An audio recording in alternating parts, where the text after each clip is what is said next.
Hello, and welcome to our webcast. I'm Amy Pendergrass with Moss Adams, and I'm going to get us started for today's session, How ASC Topic 842 Impacts Food and Beverage Companies. Before we begin, I'm going to play a brief video.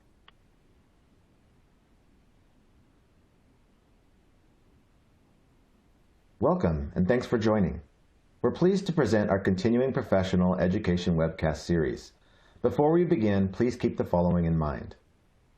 You can customize how you view our presentation and interact with the presenter. For better viewing, close all other applications and turn up your speaker volume. You can adjust window size and placement or enter full screen mode using the controls at the top right of the window or dragging the bottom right-hand corner to resize. At the bottom of your screen, you'll see a series of icons that relate to a different aspect of our session. You can download a PDF of today's slides from the Slide Deck and Handouts widget. You can ask questions by typing in the Q&A window and clicking Submit. We'll do our best to answer all questions or follow up via email. If you experience technical difficulty, refresh your browser by hitting the F5 key. Today's session offers 1 CPE credit. To receive credit, you must meet the National Association of State Boards of Accountancy requirements. You must attend at least 50 minutes of the session and respond to at least 75% of polling questions. To participate in the polls, please check the button next to your answer within the slide window and click Submit. We'll track your progress and alert you when you've earned CPE credit. You can then click the certificate icon in the CPE Progress widget and download your CPE certificate. Don't worry if you can't download your CPE certificate today. We'll email you a copy in 2 weeks. If attending this webcast in a group, you must complete our group CPE attendance sheet, available in our Slide Deck and Handouts widget to receive credit. Please have all group members sign it and send only 1 sheet per group. CPE credit can only be awarded to participants registered as themselves and isn't available for participants who view the on-demand version.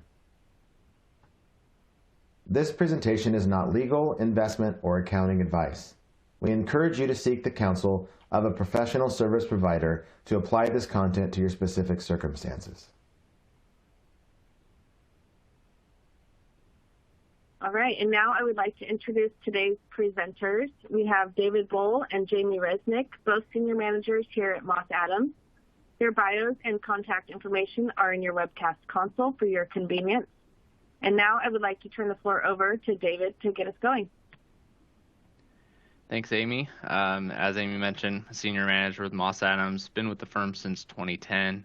And I primarily focus on assurance services and consulting services for companies, private companies in the food and beverage and agribusiness industries. The last year or so, I've been heavily focused on this particular standard that we're going to be talking today about, and helping our clients and others in the industries work through this adoption. So look forward to talking about this topic today. And Jamie?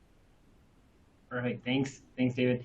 Yeah, just like David, senior manager, with the firm, been with the firm since 2006. Located in our Portland, Oregon office, and yeah, feels like we've been talking about the standard for a long time, and it's here, and so we're excited to be with you today to talk more. So we'll get going here. Today, learning objectives, really want to go through and help and talk through the evaluation of the accounting requirements for the new lease standard, this ASC Topic 842. And we're going to walk through and describe practical expedients that are available to companies when implementing 842, and hopefully some things that will make implementation easier on your organizations. And then also identify challenges associated with identifying lease arrangements, assessing lease classification, determining discount rates, and then also, time permitting, we got a lot of information here. We'll go through more on presentation and disclosure requirements that always inevitably come with a new standard. So I think there's a lot of good content in here. So no matter where you or your organization is in your implementation journey of this new standard, there'll be some good information that you can take away. So first off, we wanted to just go through a quick refresher on the standard. I know many of you have probably heard some of this, but we want to just make sure that we're kind of recapping what the main changes are and and some of the high-level topics just to kind of set the stage as we get deeper into some of the specifics. So, much like the previous standard ASC 840, ASC 842 is a dual model. So we've got two different types of lease contracts that standard kind of dictates. Before under ASC 840, we had operating and capital leases. Under the new standard, that's now the two will be operating and finance leases. So capital leases are now renamed to finance leases, but similar concepts with how those are established.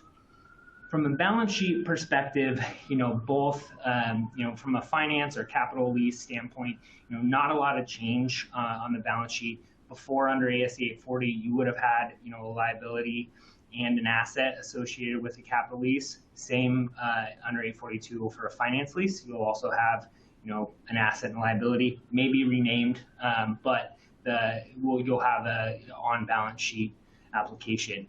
What's new under 842 is the requirement to establish a lease liability and record a right-of-use asset for all operating leases. And so we'll now have assets and liabilities associated with those contracts on the balance sheet that will need to be remeasured and accounted for going forward. So income statement, not a lot of change again on the finance or capital lease standpoint. We'll have amortization expense, interest expense associated with that finance debt-like type arrangement. On the operating side, not a lot of change on the income statement. So we'll still have lease expense. The standard still requires straight line application of that expense. So not a lot of change. Cash flow, where the payments for the various components are, it differs depending on finance and operating. So, for a finance lease, the principal portion of the payments would be shown in the finance section, with all other payments being in operating. And then for the operating leases, all payments related to the leases will be running through the operating area of the cash flow statement. One other thing we wanted to point out, there is an impact from a current ratio standpoint to your balance sheet associated with this. So ROU assets, because they are non-financial type assets, similar to intangibles, those would all be reported as non-current assets on your balance sheet. For the lease liability on the other side, there's a requirement to break that out between current and non-current. And so there is an impact to your current ratio because you're adding current liabilities without an associated current asset on the other side. So just be aware that if you do have any financial statement covenants or other requirements that look at current ratio or working capital, those sort of things, just be aware that there is an impact to the adoption and the implementation of the standard. Similar to 842, when we're going through and assessing our lease contracts for classification, this was a similar standard under 840. So, there's five criteria for determining whether or not you have a finance lease or an operating lease. The first four criteria here are all the same from 840 that get brought over. There is just one additional criteria that's added in 842, which is this last one here, where if an asset is of a nature where it is so specialized that only the lessee can use that asset without a major modification. So again, that's a new one. We do see this in some of our food and beverage clients, and especially on the kind of the manufacturing side as well. Of if there are potential assets that are part of your part of the manufacturing process that you are leasing that are so specialized, it could trigger finance lease accounting. So just be aware that new criteria is there, and if you do have something that potentially could meet that classification, you'll want to take a closer look at that. But again, all the other criteria are very similar to the existing guidance, and so not a big change there. Transition dates. So, David and I were joking as we were preparing for this presentation about how long it feels like we've been talking about the standard and how long it's been out there, and it's been delayed a few times. But the delays are over. FASB is not going to defer this any further, and so it's here. And so all of our public business entities, all of our public clients have adopted the standard. For all of our non-public clients, 2022 is the year of adoption. So, the requirement is that it's applied to all annual reporting periods after December 15th, 2021. So, effectively 1/1/2022 is your initial adoption date. And it's annual reporting periods after that date. So, as of 12/31/2022, you'll need to have this recorded, for your 2022 annual reporting requirements. So we're going to further talk a little bit about kind of more specifics around transition and adoption of the new standard. First off, transition methods. Originally when the standard was introduced, there was one option for transition method, and that required presentation of our application of the new standard to all periods reported, or to the earliest period reported. So, effectively, if you were presenting a dual year financial statement, you would have to show the impact of adopting 842 to that earliest period presented. FASB, subsequent to the initial kind of issuance of the standard, issued an update and where they removed that requirement. And so they've eliminated that comparative reporting requirement, and now you have the option to only apply 842 to the current period, so 2022. And you would leave that comparative period alone, and so you'd show that comparative period under 840. You still have the option to show it if you need or desire to have a comparative financial statement for that second period. You can still use that option, but you do have the ability to just apply it to that 1 year on implementation. So that's some welcome relief out there. So, all right. Next, wanted to go through a few kind of practical expedients and various options that are out there that are elections that you can make as an organization that would hopefully kind of lessen the impact of adoption. The first being this package of practical expedients. Some are calling this a suite of three, or this package of practical expedients, and it's these three kind of elections that you would elect to apply together and on an entity-wide basis. So these would apply to all leases. The first is, you would not need to go reassess whether or not any expired or existing contracts actually contain a lease. So, you would assume that, your application under 840 was correct. You've identified all leases under 840, and so then you now would then, go with that under the new standard. The second is on lease classification, where you would not need to go back and reassess whether or not your classification on any existing or expired leases needs to change. So if it was an operating lease under ASC 840, it would become an operating lease under 842, and the same with capital to financing. You keep the same classification, and you wouldn't need to go reassess those under the new those new 5 criteria to determine whether or not it's an operating versus a finance lease. And then the third, we don't see, I don't personally see a lot in a lot of my clients, but if you do have initial direct costs that you've capitalized in our accounting for, you wouldn't need to go back and reassess those costs based on the new definition of initial direct costs in the new standard.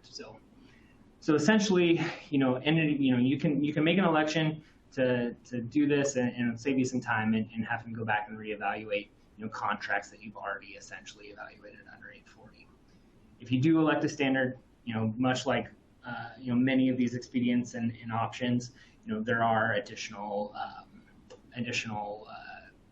disclosure requirements when adopting these standards. The big, bold, red statement here, this isn't a get out of jail free card. And so if there was a potential that, you misapplied ASC 840 or made an incorrect determination under ASC 840, adopting this package of practical expedients doesn't get you out of, doesn't correct that error or allow you to kind of ignore the fact that you had that error. So if you do identify something as part of, your implementation of the new standard, you would have to kind of assess that and what that impact is to your previously issued financial statement. So just something to be aware of that's out there to look at. So there are some pros and cons for electing this package of practical expedients. One pro, or a lot of the pros here, is you wouldn't need to reassess, lease classification, existing or expired leases, to look for other embedded leases or omitted agreements. You wouldn't need to reassess initial direct costs. Those are all positives that would save some time. There is a potential benefit to not electing the standard if under the new guidance, you would get a preferential treatment by changing the classification of a lease, from operating to finance or vice versa. So, if there's a position where, you want to change a lease classification and it would meet the criteria under the new standard, you might not want to elect this package so that you could reassess the classification and get that preferential treatment. So just something to point out and consider as you're implementing. All right. The next expedient that we wanted to point out is what we're calling hindsight, or what the standard calls hindsight. And so, this is an option that allows an entity to kind of use current knowledge to reassess and determine what the lease term is. So, if you've made some decisions or circumstances of a change that would kind of impact your decision to either extend or terminate a lease, or to maybe purchase the underlying asset that you're leasing, that could make a determination or change, what you would say that lease term is. And then you're allowed to use that new term based on, your current information to assess what that term is on initial application or implementation and calculation of the liability and asset that you're going to record. So, so again, this is an entity-wide election, so it'll be applied to all leases. And if you did use this practical expedient, you would need to disclose that to the reader in your financial statements. But it's out there, and just as an example here, we've got something to run through. So on January 1st, 2021, lessee entered in a 2-year lease on a forklift with the option to extend for another 3 years. The lease is classified as an operating lease, and the lease renewal is not reasonably assured. So as of 1/1/21, management's saying we're not sure that we're gonna extend the lease. Due to events outside of the lessee's control, as of the effective date of ASC Topic 842, January 1st, 2022, it's reasonably certain that the lessee will exercise the 3-year renewal. So what's the lease term at the effective date, or on 1/1/22? So if you elect hindsight, the lease term would be reassessed at 1/1/2022, and the term would include only one. The lease term would include one remaining year of the initial lease term plus the 3-year renewal period. So you have a 4-year lease at that point. If you did not elect the hindsight practical expedient, you would only have the 1 year remaining on the lease term. So you can see where you can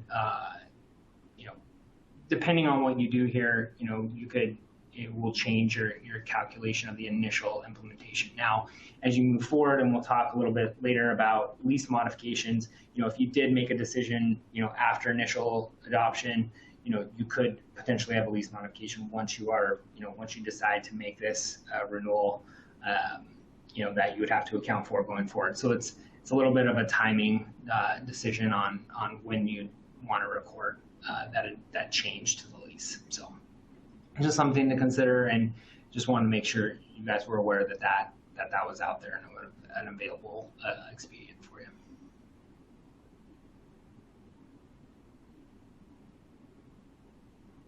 All right, so just a couple examples here. I think the first is a transition from a capital to a finance lease. And so, prior to adoption of 842, the company entered into a 7-year lease of an asset with the annual lease payments of $25,000. The lease included a residual value guarantee of $81.90. The company's incremental borrowing rate on the date of commencement was 6%. The company classified this lease as a capital lease and had an initial direct cost of $2,800, which was deferred, and the company's amortizing that over the lease term. So at 12/31/2021, the ending balances on the various aspects of this were as follows. So we had a lease liability of about $129,000, a lease asset of $124,434, and we had unamortized initial direct costs of $2,400. So upon adoption, assuming that the company elected the package of 3 of the practical expedients, you can see here not a major change in what is recorded on the balance sheet. So prior to implementation, we had those balances that we just discussed on the balance sheet. The only real change from going from a capital to finance lease would be kind of where that initial direct cost is located. So upon application or implementation, that remaining balance of unamortized initial direct cost would be closed out and booked into the lease asset or the right of use asset that's recorded for that liability. So at the end of the day after implementation, we'll only have an asset and a liability, one asset and one liability remaining, and that will get closed out. If we move to kind of an operating lease example, you'll see how much more of an impact there is to the adoption. So in this example, prior to adoption of 842, the company entered into a 5-year lease of an asset on January 1st, 2021. Annual lease payments were $31,000 due in 2022, and then 3 years of $33,000 for the next 3 years of payments. The company classified this lease as an operating lease, had an initial direct cost of $500, which it was deferring and amortizing over the lease term. So you can see, because it's an operating lease under 840, we don't have any initial, balance sheet. There's no right of use asset, there's no liability, but we did have deferred straight line rent because we were recording the rent expense straight line, and we had unamortized initial direct cost of $400.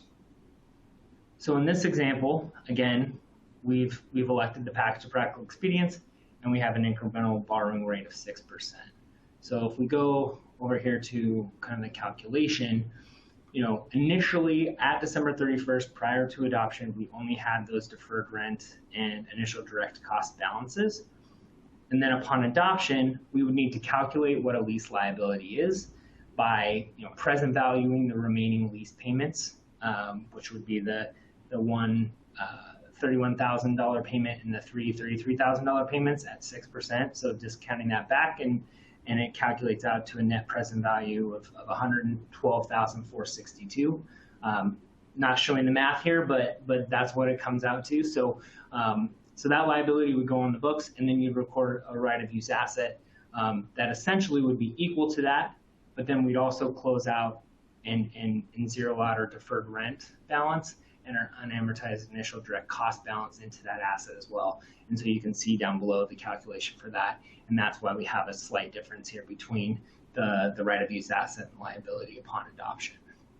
So hopefully that's helpful. We just wanted to go through a simple example of kind of what that would look like when transitioning an operating lease from 840 to 842. Okay, I just want to make sure we're answering some of these questions here.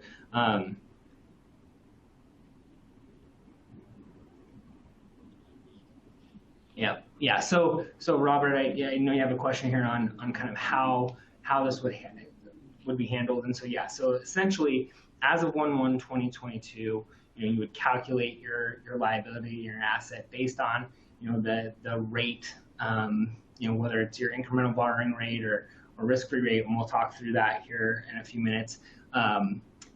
Using that rate as of 1/1/22, calculating your liability and asset, and then whatever your ending balances were at the end of 21, like in this example here, would be closed out into that right of use asset.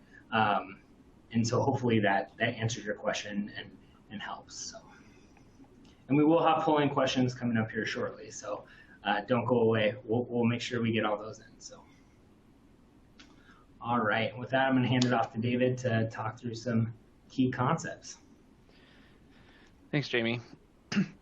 So one of the first things that the FASB did when issuing this standard was clarify the definition of a lease. And in doing so, they identified that as any contract, and it doesn't have to be written as a lease, but any contract that conveys the right to use an identified asset, a right to control the use of that asset for a specified period of time in exchange for consideration. And so two key components to that are, is there an identified asset under the contract? And that can be explicitly or implicitly specified. And if so, does the supplier have no practical ability to substitute? And would they not economically benefit from substituting that asset? If so, you likely have an identified asset. One common area that you may see that might not meet the definition of a lease because of this specific criteria is, for example, storage space within a warehouse. If you're leasing an entire warehouse or a section of a warehouse, that could be explicitly specified and identified as an asset that you control the use of. However, if you have the right to store, say, 1,000 pallets in a warehouse, and the storage provider has the ability to direct the use of that space to see, to benefit them in their own interest, but still store your goods, then that wouldn't necessarily meet the definition of an identified asset and would not qualify as a lease under this standard. So it's important consideration in evaluating the scope of the contracts that apply under this standard. And then the right to control is defined as the authority to make decisions over the use of that asset and the ability to obtain substantially all economic benefits from the use of that asset. So hopefully that clarifies the right to control consideration as well. And we talked a little bit about discount rate already, but just to focus a little bit more on this component of the standard, because it is such a significant area of estimate and judgment. It's often an area where, when I'm discussing this with clients, we spend a lot of time evaluating options and considering the impacts. So definitely want to highlight what's available here from an option standpoint under the standard. The preferred rate to be used under the standard is the rate implicit in the lease. Most commonly, you're going to see this in equipment leases, something where fair value is readily determinable, and based on the payment structure, there's a definite rate that's implied by the lease structure.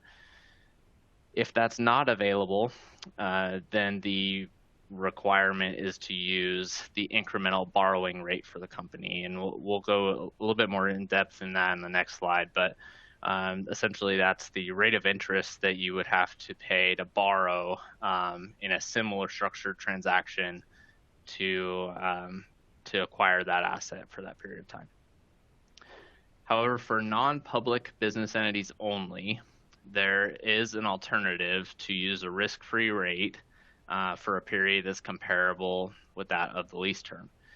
So that's a huge benefit that's available to non-public companies, and typically that's going to be a lower rate than these other options, and the effect of that is usually larger assets and liabilities being recorded on the balance sheet. But that's definitely going to streamline the process of adoption and the ongoing work moving forward. And this isn't a one-time accounting exercise. This is something that's going to need to be tracked over time, and each new lease will have to be evaluated under the standard, and the adoption entries calculated and recorded, and amortization tracked.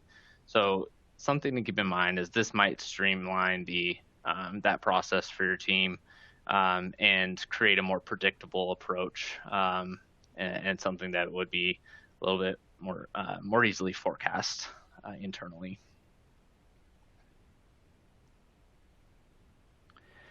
So the incremental borrowing rate isn't the same thing as, what's our current line of credit rate, or what's the most recent rate that we were offered for a long-term borrowing. This really is intended to be a rate that the company would pay for a similar purchase type transaction. So in this case, if you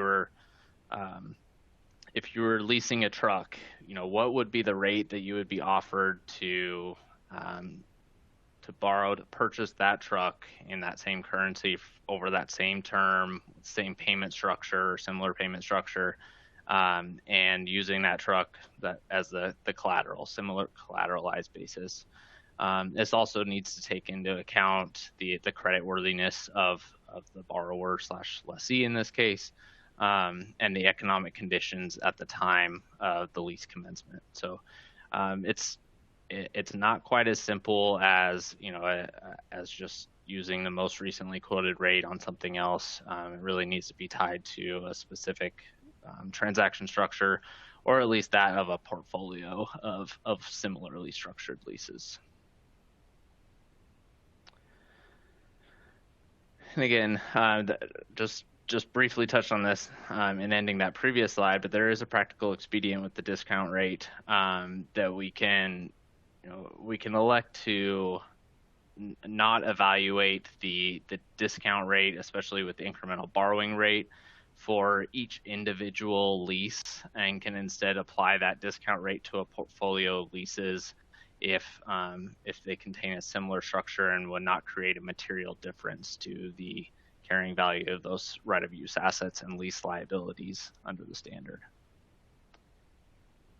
And with that, we will go to our first polling question. All right, thank you. So yes, our first polling question is, what discount rate are you most likely going to use? A, rate implicit on lease agreement, B, incremental borrowing rate, C, risk-free rate, or D, not sure, haven't considered this yet. And the polling questions are located right on your slides, so please make sure you have that window open. And to respond, you're going to want to click the button next to the answer you choose and hit submit. If you can't see that submit button, you're going to want to enlarge your slides.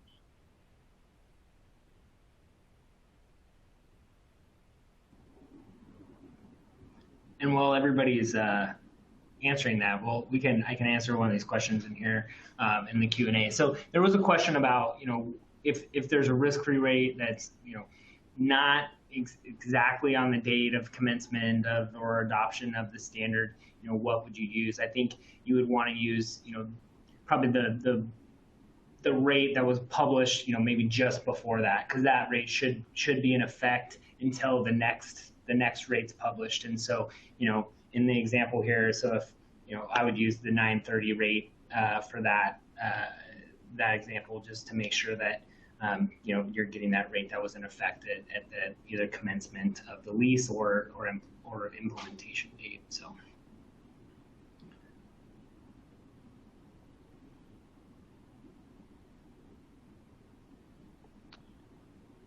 All right, here are the results. we have our results, and as expected, it's a fairly mixed bag of responses. The largest group intends to use the incremental borrowing rate. I'd imagine in practice it'll probably be a combination of two or three of these options that are actually used. But hopefully in some cases the rate implicit in the lease is available, and that can be used. Incremental borrowing rate is kind of the next best option, and it does involve a little bit more work in calculating and determining that.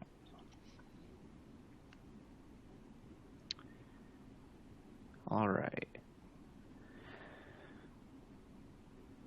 So let's talk a little bit more about lease payments, specifically variable lease payments. So the base calculation for the right of use asset and the lease liability is calculated based on your minimum fixed payments under the lease. And variable lease payments are essentially accounted for as period costs in general.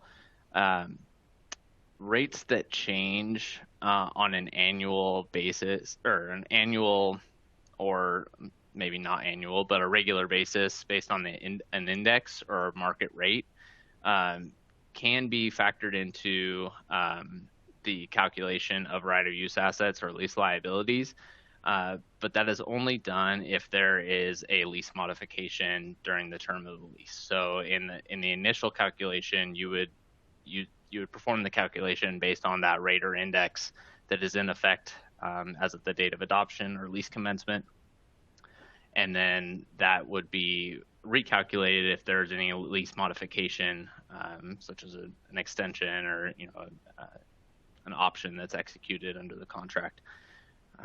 And in doing so, it would be reevaluated based on the index or rate at that point in time. Payments that are contingent on other factors such as achieving sales or gross receipts, net income basis, those are strictly period costs and are not reevaluated at any point in time. Anything that's entirely variable in nature is just accounted for as a period cost in the period in which that was in effect.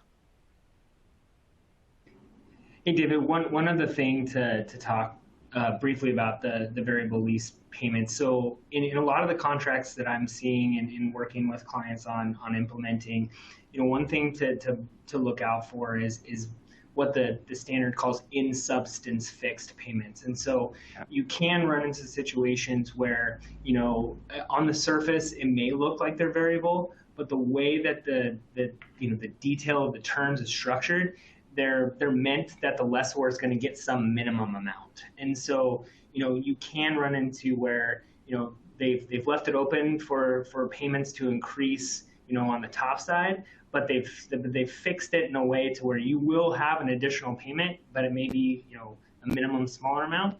And that would be required to be part of your fixed payments.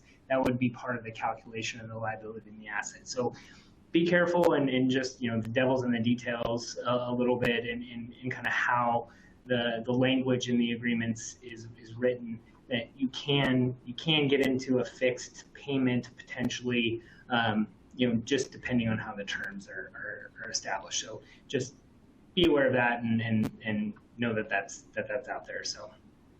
Yeah, good point, Jamie. And I think one quick example of a situation like that is if you had a 10-year lease where the first 5 years had a fixed payment that's stated in the lease contract, and then it states, years 6 to 10 will be adjusted based on market rates for that lease. And it doesn't mean that you have no minimum fixed payment for years 6 to 10. The assumption there is generally that you would pay at least what you're paying for years 1 through 5, and in that case, that would be an in substance fixed payment that would be based on that market rate from years 1 through 5.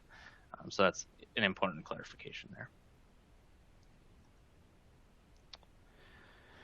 One other tool that's available to to first-time adopters and on an ongoing basis is the short-term lease exception. This is one that hopefully is music to your ears if you're working through this adoption process. And a short-term lease is defined as any lease that, as of commencement of the lease, has a lease term of 12 months or less and doesn't include an option to purchase. Again, any extensions here have to be evaluated for the certainty of those being executed. So approach those with caution. So a lessee may elect not to apply ASC 842, the balance sheet recognition requirement specifically of that, to the short-term leases, and can be accounted for similar to operating leases under ASC 840 currently. The election can be made by class of assets. So if you have one type of class you want to apply this to and another that you do not, then that's an option available to you. There are enhanced disclosure requirements. It's essentially disclosing, what types of short-term leases that would fall under this and the amounts related to those. One point of caution here: month-to-month leases do not automatically equate to short-term leases. You have to evaluate, what a reasonable term might be for such a lease. If you have a history, for example, of renting this asset that extends beyond 12 months, then that would be a pretty good indicator that this is not a lease of less than 12 months or 12 months or less. Not to say that it's not possible, but it is determined as of the commencement date. So look at the expected actual term and the period of that lease, and really evaluate, does this meet the definition, not just technically but economically as well.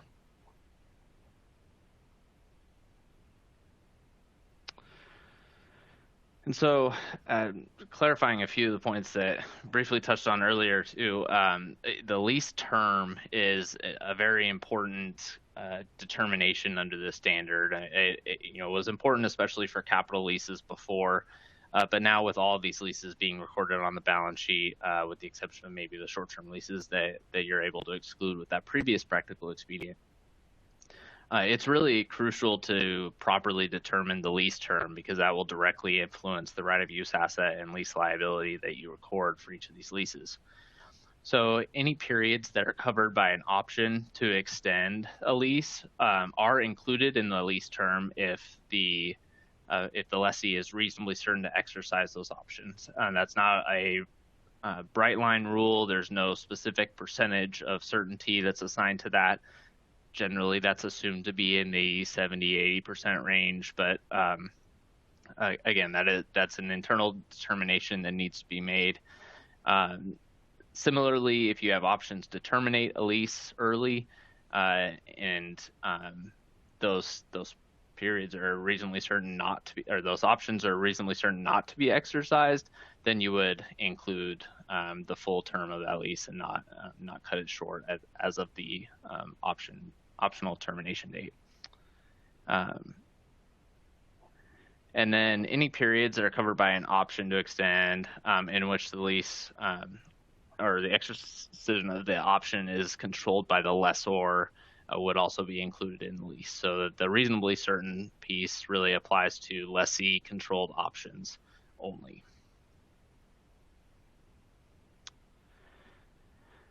And this is intended to be a pretty high threshold, 75 to 80%, similar to reasonably assured in existing GAAP. The more recent standards tend to have this more judgmental language that doesn't specifically determine. We saw that earlier with the finance criteria, the finance lease criteria versus the previous capital lease criteria. The FASB's gone away from bright line rules, and the intent there is to really let the economics of the transactions determine the accounting outcome. But some of the factors that may play into that determination would be, whether the purpose or location of the asset is unique. Is there a comparable replacement asset? would it disrupt the operations of the lessee to change the equipment at that option point? And then how important is that equipment or that lease asset to the lessee's operations? Are there punitive tax consequences?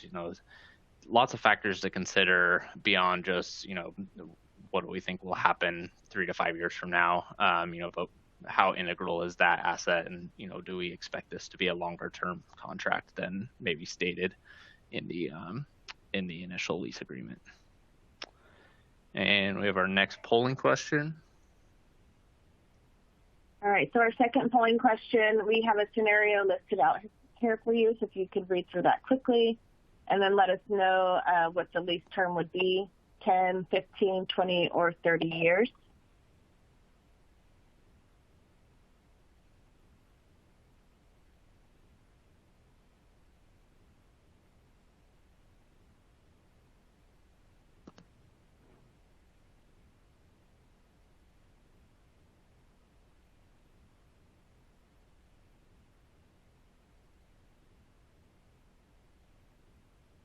All right, we'll leave it up another 5 seconds. And you still get credit even if you submit the wrong answer.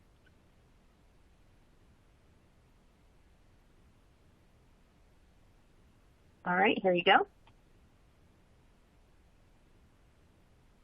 Great. 30 years is the correct answer in this case, most likely. Again, we want to consider all of those factors that were on that previous slide.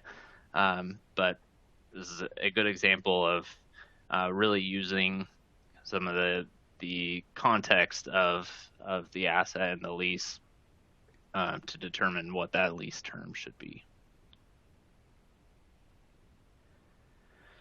The other important component to the standard that we want to touch on is, where else could leases be hiding? I mentioned earlier that this doesn't have to be written as a lease agreement to fall under the scope of the standard.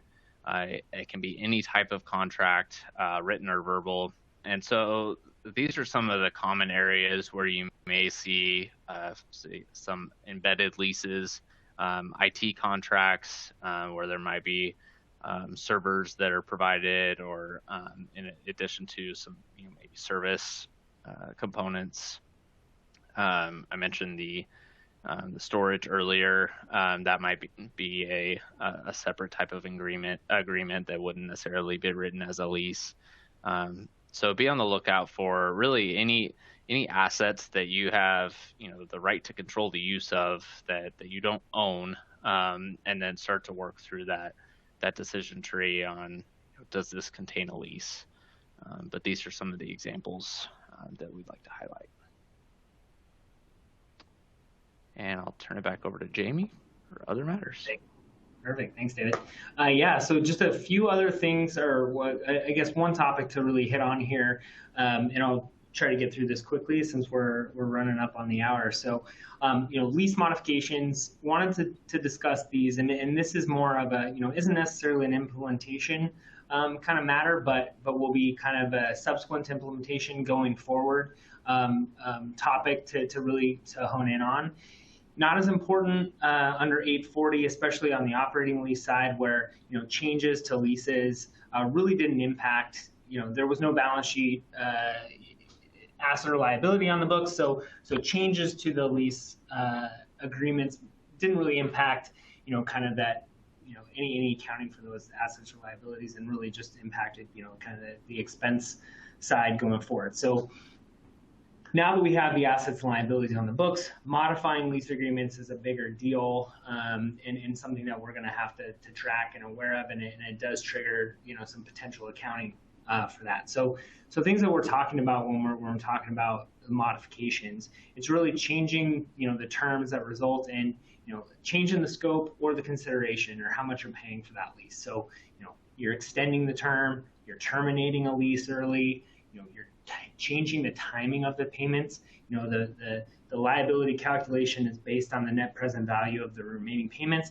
and when those payments are supposed to occur, dictate or impact that present value calculation. So if we're changing the timing of those payments, that's a modification that we'll need to consider. And then if you're getting additional, space or any additional assets as part of a modification. I'm going to move over to this next slide. I think it's a little bit easier to see. But there's a couple different options for, if you do have a modification, how do you account for that? And so it really depends on if there's a new asset or a new additional right of use asset that you get as part of that modification, and what the change to the payment is associated with that. So, I think this does a good job of saying, okay, do you get a new asset? If the answer is yes, the price or the additional amount that you're paying as part of the lease modification, is that commensurate with the standalone price for that asset? If the answer to both of those are yes, then you can account for that modification as a separate contract, a new lease, essentially. You leave the old lease alone. You wouldn't have to change how you would account for that old lease. You'd continue to do that. And you'd book the new asset and new liability and account for that new asset or that new lease going forward, essentially.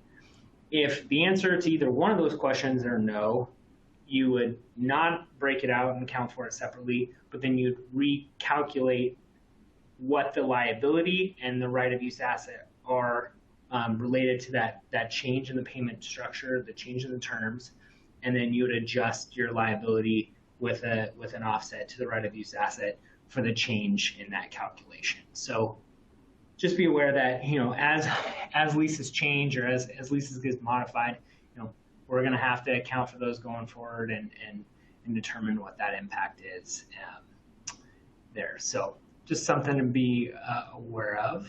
And just to walk through an example of that. So a lessee entered into a 10-year lease of office space with an option to extend for an additional 5 years.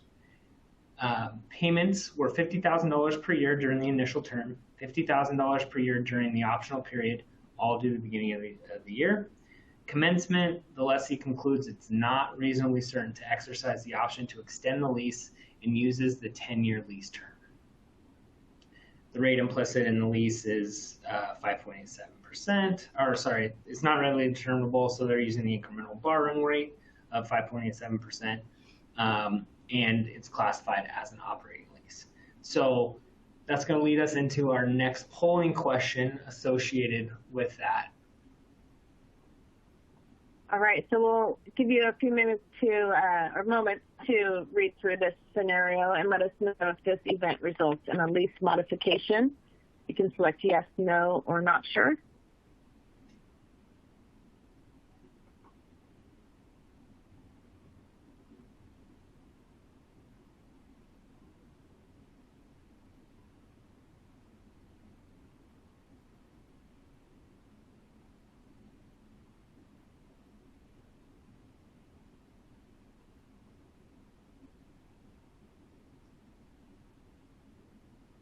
We'll do another 5 seconds here. And again, if you're not sure, just select C. You still get credit, whether it's right or wrong. All right, here you go. All right. So most of you guys, I think, got it right. So yes. So we'll go through on the next slide here kind of some considerations on why we're saying yes is the answer. So, the construction of the leasehold improvements in this example, we would consider that a significant change in the circumstances that directly affects whether or not the lessee is going to be reasonably certain to exercise that option, right? So the changes that it made, triggered reassessment of the term. So now that we've constructed those assets, that it's less likely that we can move out of that facility or that it changes what we expect that the life or the likelihood of exercising that option. And so it would trigger reassessment and then remeasurement of what those lease payments are due now through that longer extended period. And so, Because then now we're doing the modification, we have to reassess our incremental borrowing rate at the time of the modification. So we'd have to update the rate to rerun the calculation, and then also depending on kind of the terms and how things are structured, we do need to reassess the classification of the lease, because we potentially could run into a situation where now we're in a finance lease accounting treatment because of a change in the term may trigger one of those 5 criteria for determining whether it's a finance or operating lease. So just be aware that's out there, and lease modifications do add some additional complication and some additional considerations that we'll have to work through now going forward, given that this is the new standard that we'll have to account by. So I'll hand it back to David, and we can briefly chat on disclosures. Thanks, Jamie. We'll start off with our last polling question here. All right, so the last question is, where are you in the process of implementing ASC Topic 842? A, fully implemented. B, partially implemented, working through final decisions internally. C, partially implemented, looking for additional guidance. Or D, still researching and learning the new standard.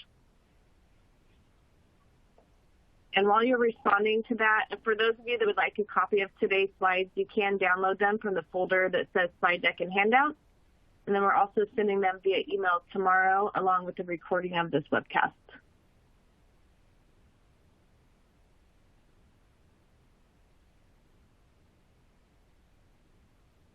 In the interest of time, we'll leave this up just for another 5 seconds here.